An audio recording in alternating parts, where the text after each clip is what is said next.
afternoon, I'm Allie Hoxie. Here are your headlines from 7 Action News. The pandemic appears to be having devastating effects on how students learn.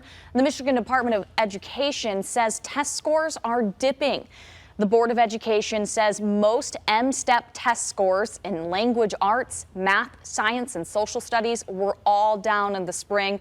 Scores for 8th graders and 11th graders were up in language arts, but it's also the first year of Michigan's Read by Grade 3 law, and more than 3,600 students had scores that could make them eligible to repeat the 3rd grade.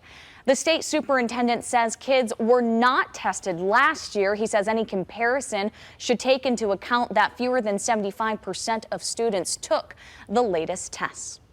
An 11-year-old boy has been killed in a crash. Investigators believe a Ford Fusion struck a disabled car that was partially blocking the road. It happened this morning in Van Buren Township on Michigan Avenue near Denton. A 9-year-old girl and a 34-year-old woman was also rushed to the hospital. The Oakland County Prosecutor is recommending the life sentence be dropped for a man convicted of murder and arson.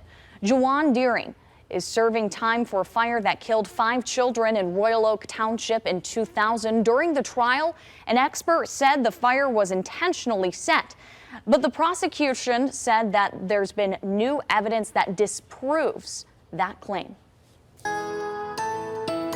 And for the rest of today, it's just going to be a beautiful day. Lots of sunshine, just a few clouds passing through. Humidity stays in check. The winds are going to be light, so I'm calling that for perfection.